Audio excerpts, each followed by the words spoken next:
Good morning, everyone, and thank you for joining us. Welcome to BCRPU's 2021 webinar series. Today, our speaker is Laura Dale. Laura joined BCRPU in 2020 as the Director of the Community Against Preventable Injuries, also known as Preventable.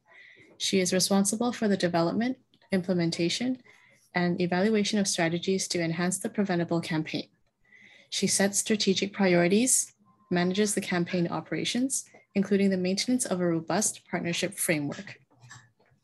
Laura brings a breadth of academic and professional experience spanning the insurance, healthcare, not-for-profit, and charity sectors, with a Bachelor of Arts in Health Studies from Queen's University,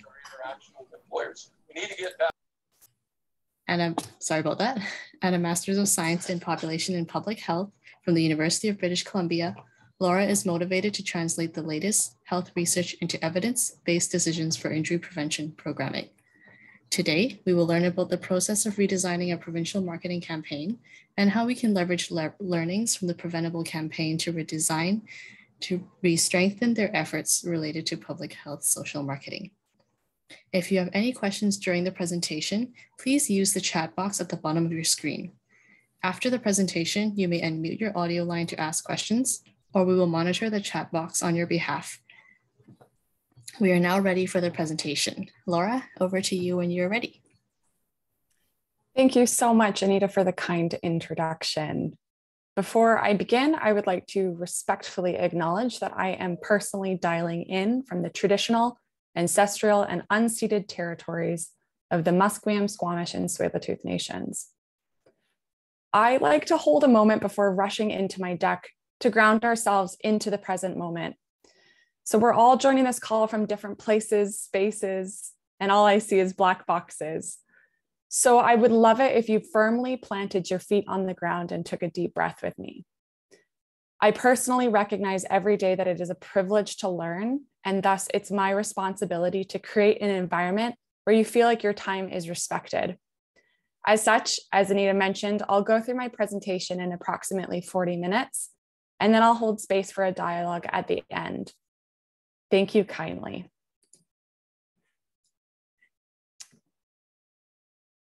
So the focus of today's presentation is to provide you with an introduction, or perhaps a reintroduction for those of you who are already familiar with us, to the Community Against Preventable Injuries.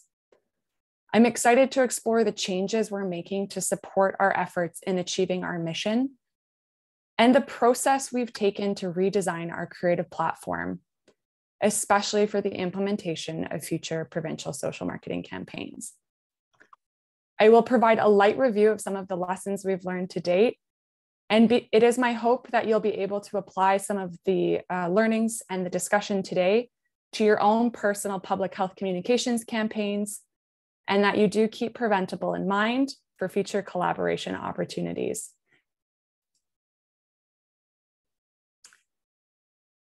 So to begin, I would really appreciate acknowledging that the Community Against Preventable Injuries is truly a remarkable and innovative approach to serious injury prevention. Preventable is an independent nonprofit whose vision is to have a world where all lives are active, free from serious preventable injuries.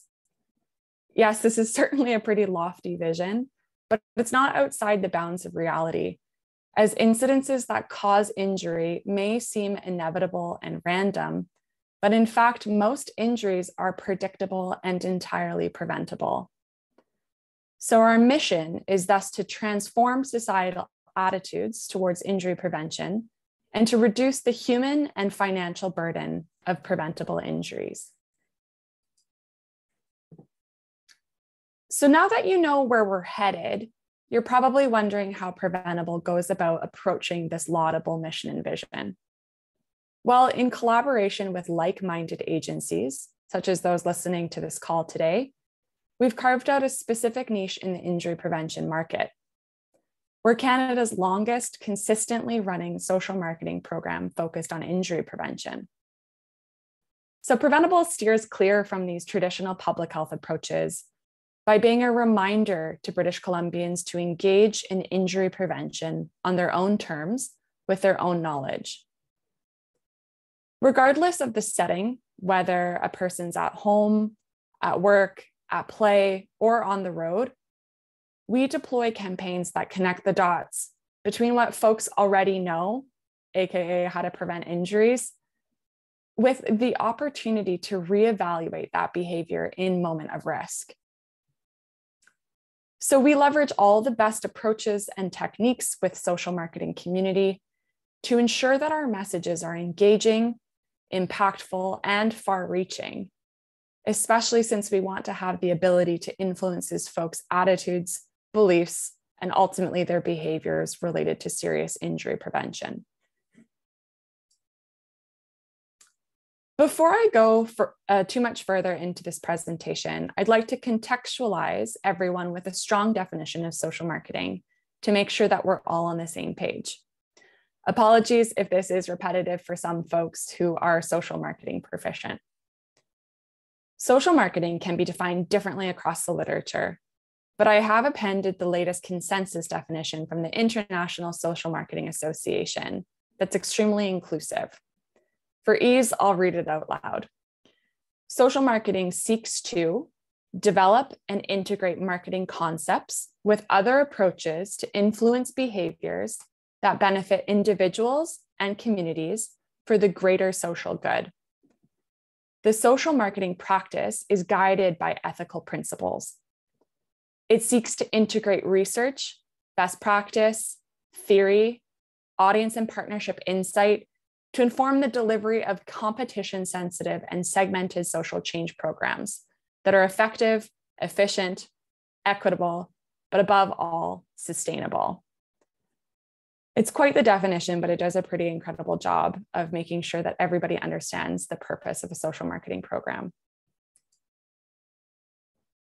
So now that you're situated within the social marketing arena, I want to bring you back a few years to 2007, which was the magical date in which Preventable was launched. At the helm of Dr. Ian Pike at the BC IRPU and Mr. Kevin Lafreniere, Preventable embarked on a 3-year formative evaluation research exercise that was really used to inform Preventable's approach and set the foundations for our evidence and data-driven approach. We launched our first campaign, you're probably not expecting to, in 2010, followed by the Have a Word with Yourself campaign in 2013. One of our most popular campaigns, the Seriously campaign, was launched in 2015. We recently launched a smaller campaign, pointing out the obvious, that it's going to be bridging us to our next major creative platform, which happens to be the center of today's presentation. While I can't show you everything right now, I hope that you'll have enough information from this presentation to get extremely excited about what you'll be seeing from Preventable over the next few years.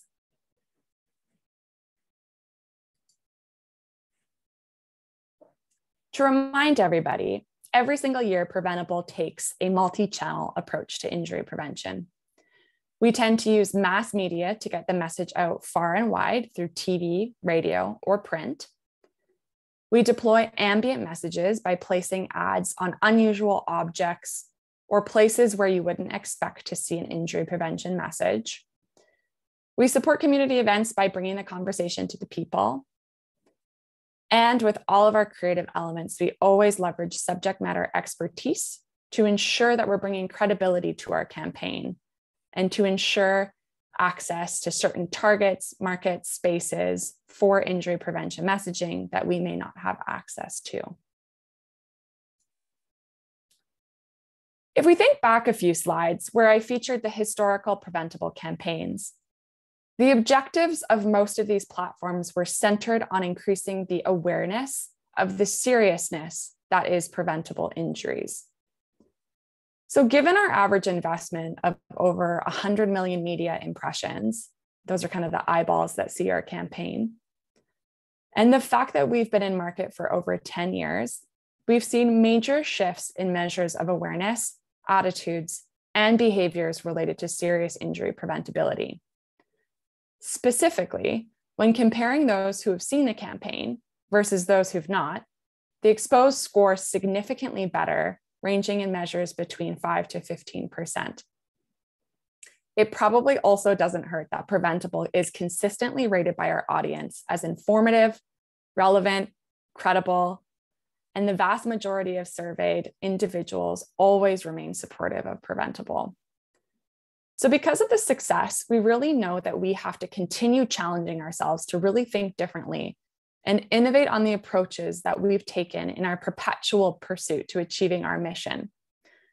Remember, that's where all citizens live full, active lives free from serious preventable injuries.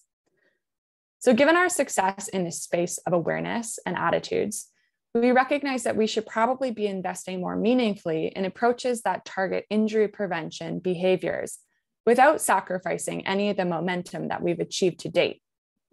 So as you can see here, we've invested substantially in the awareness categories, significantly in the space of awareness transformation. And now we're headed more towards the behavioral change spectrum as well from this chart here. So as we're looking into the preventable crystal ball, we see a future where we maintain the progress to date and the initiation of more meaningful investment in conversations related to behavior change. In order to begin this journey, we need to ensure that our campaign is exceptionally relevant to our target audience and is redesigned to focus on behavior change.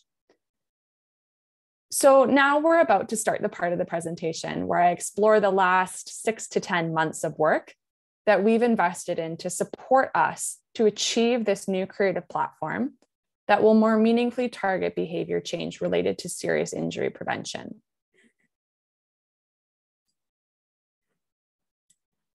So I laugh when I see this quote because it feels like a completely true reflection of the social marketing redesign efforts, because plans are nothing, but planning is everything. Systematic planning is naturally the hallmark of the key added value characteristics of adopting a social marketing approach, especially when it comes to implementation and evaluation. There are numerous guides available that can be leveraged when planning your own social marketing efforts. However, the existence of kind of planning templates and checklists alone is certainly not sufficient to deliver an effective and efficient program. Other factors such as the need for appropriate leadership, well-trained and supported staff, and obviously capital resources needs to be reviewed and informed. So this is kind of the sanitized approach that Preventable used in framing the campaign's refresh. We started off with significant investment in our strategic revisioning. Once we knew where we were headed, we needed to update and validate our understanding of the BC landscape with research and data collection. We created a few amazing concepts that aligned well with the research and put them through testing to ensure that they continued to resonate. Once we landed on a creative concept, we began the process of planning its delivery in market. The way that it's framed here, it seems like it's a linear, straightforward process, but it's far from that. It's very iterative in its very nature. The reason, of course, that it's not straightforward is that we're trying to shift human beliefs, attitudes, and behaviors. And if we had a looking glass to our own experiences, the last time we tried to change a belief, attitude, or behavior, we all know it's beyond complex. While it's not possible to develop a specific formula for universal application, what this did allow us to do was kind of create a framework in which we could follow through to ensure that every step of the way we were using evidence to inform our decision making. We have thousands and thousands and thousands of corporations and messages constantly vying for our attention. So every public health campaign, especially redesigns, need to ensure that every single dollar invested into a communication campaign is leveraged efficiently to ensure that it will generate strong return on investments. Kicking off our refresh, we performed a detailed situational analysis to determine the major kind of environmental and landscape shifts that have happened over the past 12 years. We explored the major year-over-year changes in injury prevention patterns, specifically within our jurisdiction. And then we identified certain externalities such as COVID-19 and how possibly these could be influencing the injury prevention behavior change landscape. Specifically, we explored interpersonal governmental tensions that might have resulted from COVID and how it could be impacting our specific campaign. So once we understood kind of the sandbox in which we were playing, we had the very difficult task of redefining what our primary goals of this refresh would be and how we can meaningfully connect it to a strategy that could last multiple years into the future. So as such, our board of directors came together after many collaborative brainstorming sessions and clearly articulated that even though we've seen great success in the space of injury prevention, too many people continue to get hurt. As such, Preventable continues to exist entirely to address the problem that British Columbians continue to behave in ways that result in serious preventable injuries. Ooh, my animation was quite fast.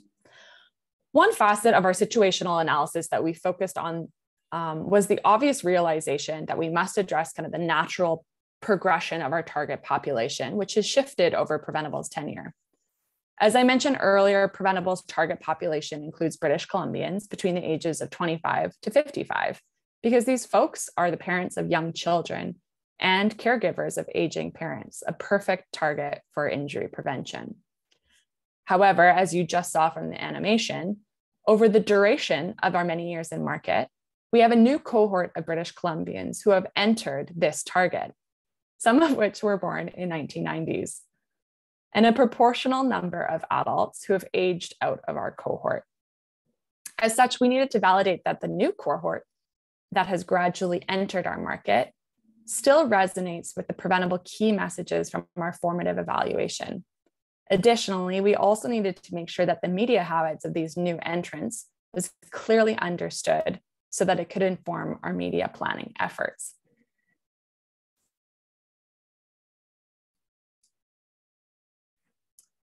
So Preventable invested in a number of multi-day discussion boards to begin our attempt at understanding what the mental state of British Columbians was related to injury prevention, especially empathizing with the current situation. We needed to clearly ensure that being in market was the right thing to do. British Columbians and Canadians at large have been inundated by COVID-19 messages, and we really wanted to make sure that they were still willing to talk to us. Fortunately, the research came back loud and clear. British Columbians told us that yes, it was time that we came back, and they certainly missed us. We showed them our past creative, and the positive feedback was unanimous.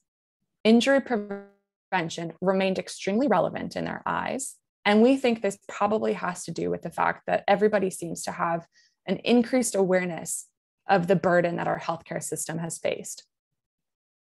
They emphasized their interest in a friendly, gentle reminder, and that we still need to keep COVID-19 in mind, especially since it relates to people's safety.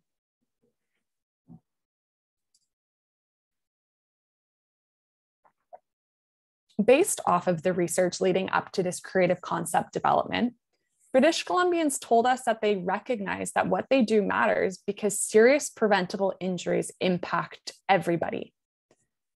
Additional insights, many of which we already knew, were re-emphasized. We really needed to talk about the impact to loved ones. People indicated responding really favorably to the impact that their decisions and behaviors may have on those they love most. We needed to make sure that every message was non-judgmental. Messages needed to be rooted in empathy and have the possibility to deflect judgment. Messages needed to be focused on preventing injuries versus talking about the person's specific behaviors related to that injury. And British Columbians, naturally, at the end of this all, are exhausted about being told what to do. And so the creative needed to be designed in such a way that it was differentiated from the popular public health messages that we've all been exposed to. So with all of this in mind, we created and tested 3 concepts that focused on shifting attitudes and behavioral intentions.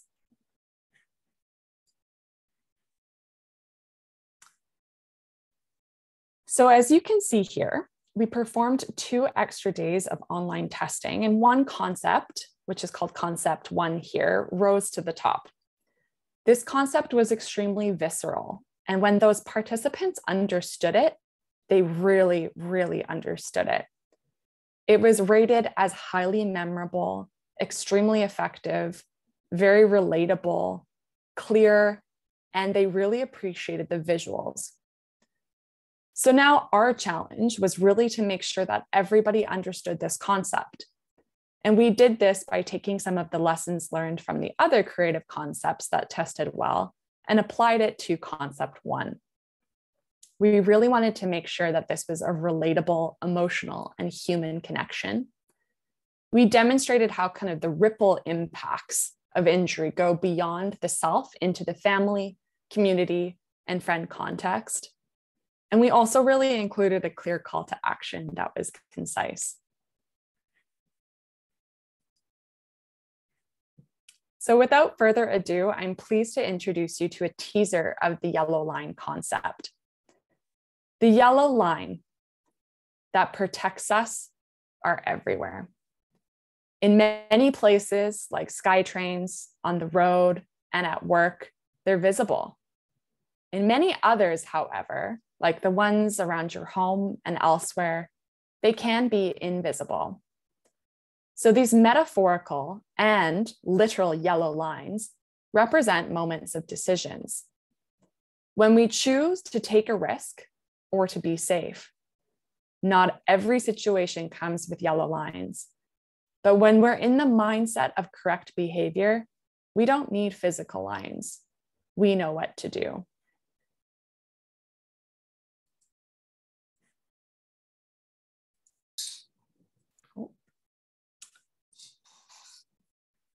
So the yellow line concept is a perfect summary of the overall sentiment that British Columbians need to keep on doing the safe behaviors that they're doing.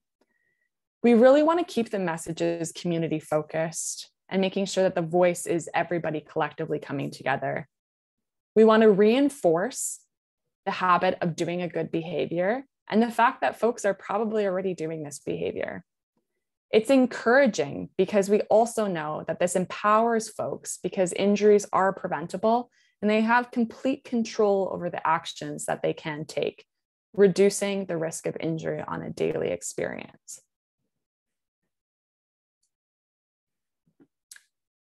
So to breathe life into this creative concept, we need an extremely strong media strategy, and with that, a strong media partner. And so this partnership and this strategy clearly outlines how to best achieve the objectives of the campaign. And the campaign objectives that we hope to achieve are to influence behavior change and related attitudes in order to reduce serious preventable injuries. The media strategy is really centered on intercepting British Columbians at moments of risk, which Preventable is famous for. We really want to shift the folks' mindsets from being heads down to heads up. And we're working with industry leaders in media planning to have a plan that's entirely centered on thought leadership to maximize all of our objectives while justifying the inevitable trade-offs and compromises that we all have to make when creating a strong, robust media plan. So I've outlined a few examples here of the different moments of risk that the yellow line concept hopes to interrupt. So for example, we all experience the driving and walking. So you can intercept at moments of risk, whether it's through a radio or a podcast or any out-of-home messages that you might see when you're driving across a bridge. You're going to be experiencing lots of downtime at home, and this is probably when you're watching TV. Maybe you're searching on social media. I know that I've been doing the doom scroll on a daily basis, so that's perfect opportunity for me to be intercepted. Then on the weekends, we're probably experiencing some leisure activities. Maybe we're going out about in the town, going for a walk. Maybe we're visiting some restaurants, or maybe we're going up to Seymour now that it's snowing. Then we're going to be running some errands, and this could be an opportunity for us to place some targeted advertisements. Maybe we want to talk about going to have some messages in pharmacies, grocery stores, partnerships at retail. So this is a really neat opportunity for us to think holistically about the British Columbian experience, the average experience of us navigating the complexities of our life and intercepting with messages at those key sections of time to get us from that heads down to the heads up approach.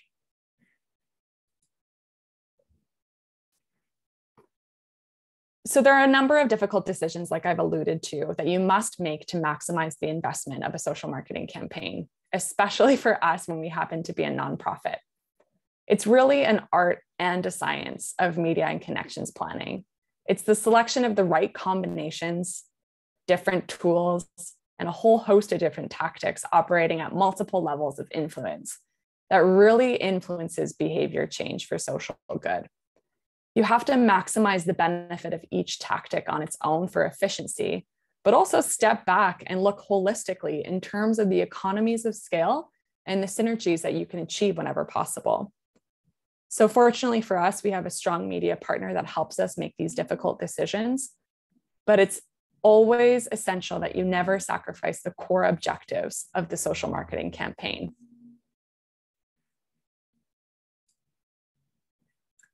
So I'm going to show you a teaser about how we might see the redesign of our vision turning into a reality. So I want you to close your eyes here with me for a moment. You're heading back home from a very busy morning.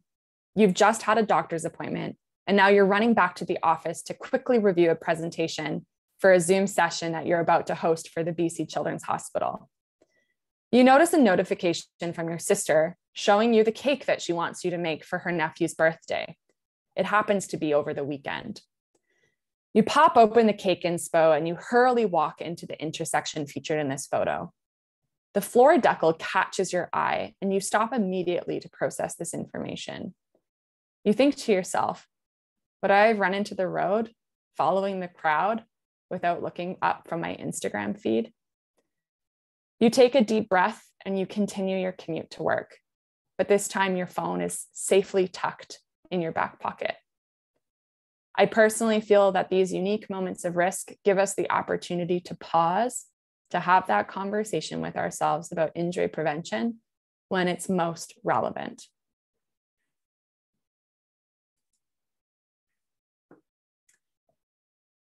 So appreciating that I wanted to focus extensively on some of the process that we've taken, naturally this comes with lessons learned. So some of the lessons learned that I would like to draw attention to would be the importance of starting early. If you want this process to go well, you're going to be investing a lot of time into this plan.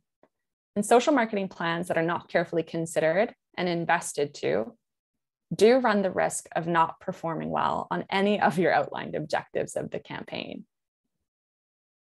The next thing that is very important to discuss is partnership relationships. So the partners that you are leveraging in social marketing campaigns are obviously experts in their field. They have to be the thought leaders and the ones that you can support on in developing and designing a campaign that will cut through noise.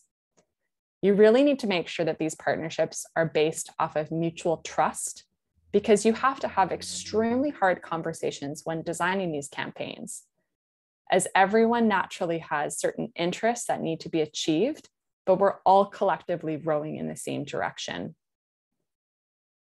So again, to that point, the objective of the campaign is essential.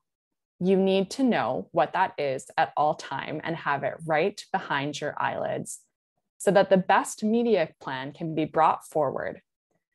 I tend to think about this as just because you have all of the right ingredients to bake a cake does not mean that you can kind of close your eyes and throw the ingredients together and magically you'll end up having a cake. I also appreciate that I've made 2 cake references in this presentation, which I should probably go reflect on after this fact. So then moving forward, money is also a scarce and precious resource that is eaten up quickly by media plans. You always need to be prepared to have the hard decisions related to what you're willing and not willing to sacrifice to get your message out to the right folks at the right time, and especially using the right channels. So knowing what you're willing to sacrifice early on will allow you to have more rapid decision-making processes when it comes to achieving the objectives of your campaign.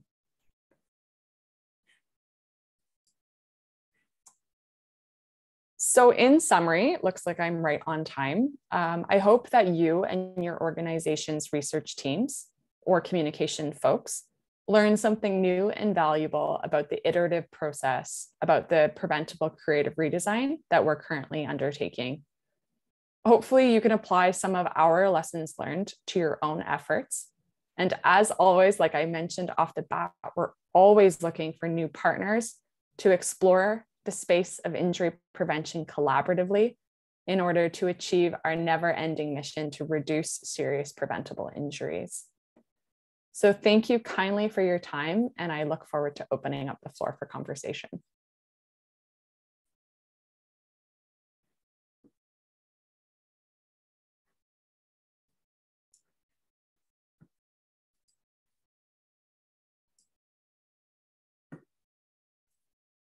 Great, thanks, Laura.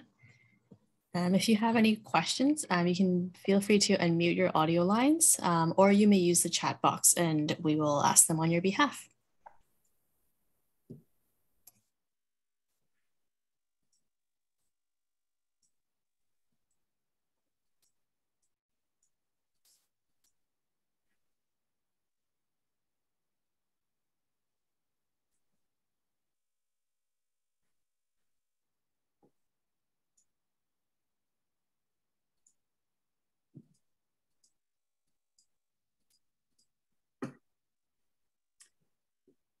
Maybe I get, oh, there's a question in the box. Laura Lee has asked, is there one type of media you use more than others? So to answer that question, Laura, I think it depends on the objectives of the campaign. And I'd like to clearly state that our media partners are the experts in this space, and they tend to recommend the best media for the objectives. So at the very beginning of our presentation, we talked about how we used a multimedia approach. We used mass media when we really want to get the message out far and wide. And then we would use kind of other types of media sources when we want to get the message to the right person at the right time. And so that would be maybe more targeted approaches like social channels. So it really depends on what you're looking for. And so our campaign refresh, we are going to be taking a holistic approach again, but really making sure that since we've been out of market for a while, it's been a little bit quiet for Preventable, that we go back into the market with big splashy opportunities for a lot of eyeballs to see our creative materials. So that's probably going to be a pretty video-centric model.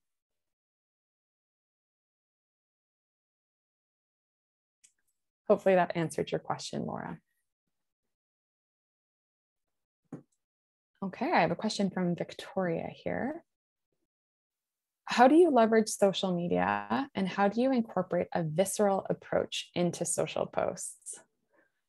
Yeah, that's a great question. And I am so excited for our social media professional to come back from mat leave. I'm sure you probably know from her, Samantha Bruin. She is pretty incredible in this space. And she knows the art and science of social media better than anybody. And so the approach that I think we've taken from a macro level is that we work with really talented folks to create visual heavy content that's really eye-catching and is really interaction and can create that interaction. I think we need to challenge ourselves collectively as all healthcare communication professionals to start having that two-way conversation with British Columbians in our context, because it's just one thing to be feeding information at folks. It's a totally different conversation to be engaging with British Columbians on a two-way communication channel. So we tend to do a lot of paid media in addition to some organic media as well. And that allows us to have a holistic approach for our social media. And yeah, I think this year might be a little bit different for us because we're going to be testing out a few new models. Thank you for the question, Victoria. Perfect. And I have a question here from Madeline. And she was asking about, could you expand on how early to start and how much time is required to start a plan or to start planning a campaign? Yeah, given this question, I would only be able to speak to kind of this experience And I think that you want to make sure that you have a long runway. I would think for us, since we have a very large campaign and we're getting kind of 100 million impressions at least, a redesign does take time, because you're talking about creating something fresh and new, and creation takes time. And so it takes time to build a team. It takes time to align on your vision. It takes time to perform your planning process. It takes time to plan media. You can pay a lot to get things done a lot faster. So it depends on what budget you're working with as well. So for us, we kind of had a 6 to 10 month runway in terms of getting something from the ground up. But yeah, it really depends. I think there's probably some folks on this call here today that might be able to share some of their own experiences as well, especially if they have a wealth of social marketing expertise. Okay. Laura, sorry to interrupt. There's actually a question from Louise. Louise, if you'd like to unmute your audio line. Oh, perfect. Thanks, Anita. It's nice to see you again, Laura. For everyone else in the audience, I'm with Road Safety at Work, and we are obviously focused on improving safety for work drivers, but also general public drivers as well. I really appreciated your presentation. It was very informative. You mentioned several times along the way that Preventable is interested in partnerships. And I'm wondering if you could talk a little bit about what those partnerships might look like. Fantastic. Thank you, Louise. Yes, partnership is going to be paramount for Preventable moving forward, because we know that we are the community against preventable injuries. And so collectively, we need to come together to ensure that our messages are amplified beyond measure. So for us, we take like an interesting, maybe refreshed approach, where we want to become kind of centralized within the injury prevention pillar, where we know that education is not sufficient to change folks' behaviors, even though we think that we play quite well in the educational space. And so we're looking to make more meaningful connections and partnerships with folks in both the engineering and the enforcement space as well, because we think that once we have a holistic wraparound approach to partnerships, we'll be able to drive at that injury prevention behavior change approach, because everybody will be getting it from a whole host of different methodologies. We haven't baked out our partnership framework in terms of being able to share it widely at this time, but we will. It's coming shortly.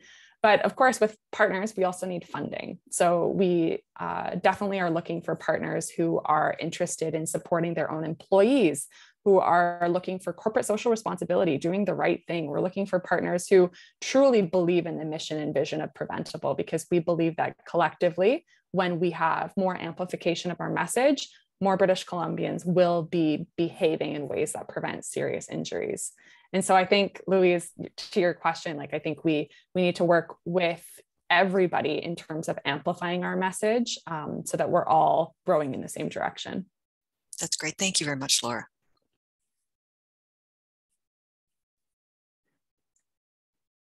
Okay, I see there's a few more questions in the chat here. Let me work through them. Apologies if I miss any. Patty, nice to see your name on the chat here. Sustainability funding is key for this approach. Can you share how you've achieved this? Yeah, Patty, especially being out in Alberta as well. For us, I hope that the question that I just answered for Louise is supportive of that answer, where we need to ensure that we're evaluating our strategies and we can stand up in front of partnerships and emphasize the ability for us to have impacted this big, hairy, audacious goal. So for us, it's really making sure that every investment that we make can be justified, and making sure that the partners that we have around the table really understand the value that we're bringing to community, and demonstrating the success that they'll have walking that journey with us as well. Kevin likes to tell me to remember that we have a phenomenal brand halo. We bring partners alongside this 12-year journey that we've created together.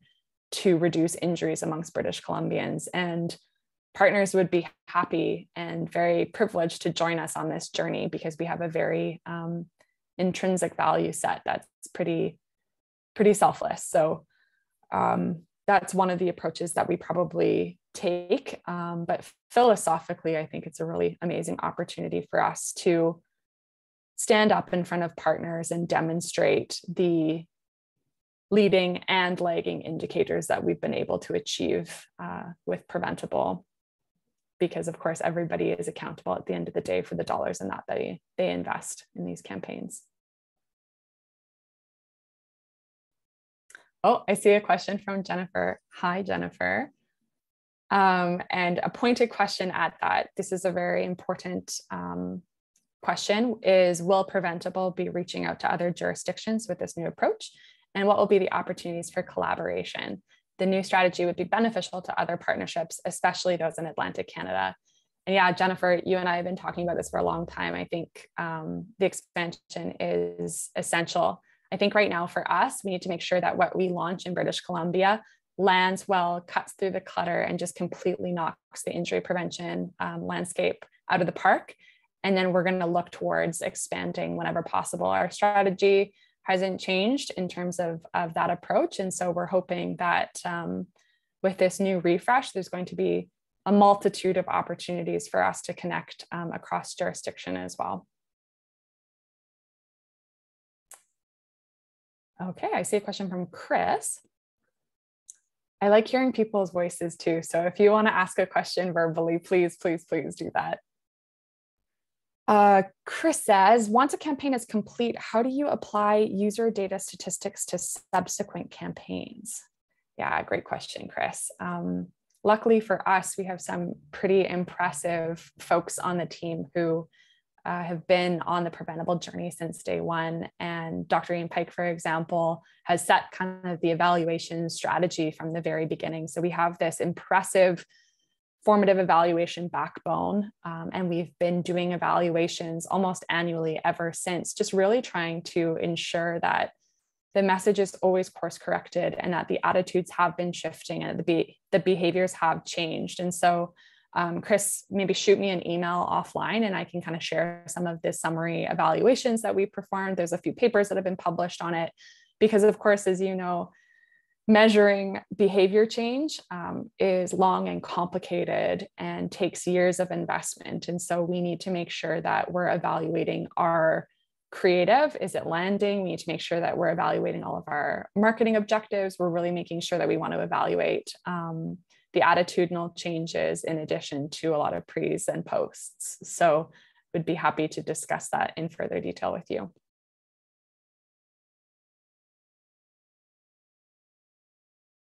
Perfect. And Marguerite, sorry, my apologies. Could you talk more about courting the media, sending media releases, reaching out to radio, TV, and newspaper? Yeah, so at the very beginning of the presentation, I had mentioned that we have fantastic partnerships in this space. So there's a lot of different approaches that you could take if you're thinking about designing your own campaigns, but it would start off with partnership. You'd want to work with professionals in that space. You can probably do that for you if you have the resources and ability to do so. Otherwise, you'll have to hire professionals internally in your organization to do some of the press releases and sending out all of the amazing work that you've been performing to get your messages out loud and clear. But there's some pretty talented agencies. You can work with full service, or you can work with independents. You can work directly with media. There's a lot of different approaches, and I'm probably not the best person to speak to that specifically because we leverage heavily on the subject matter experts in the space of media to create those relationships and to foster those relationships on our behalf.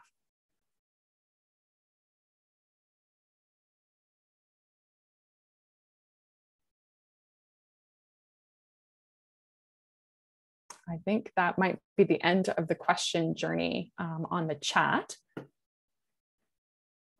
Were there any other last minute questions that anyone would like to pose to the group? I'll quickly jump in. There's a lot of messages asking me if this webinar is recorded. And yes, this webinar is being recorded at the moment. And I will share the link with everyone once it's uploaded. Fantastic.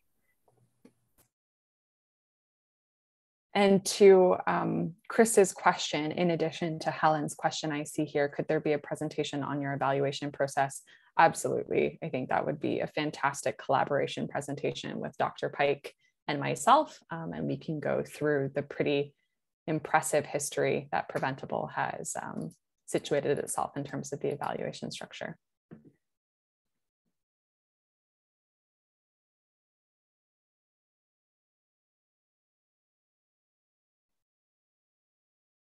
Oh, there's another question about the framework. Love to keep these slides on hand. I think Anita answered your question. Sounds like this will be available. The horrors of having your face recorded on a Zoom presentation. We'll just have to, have to deal with that.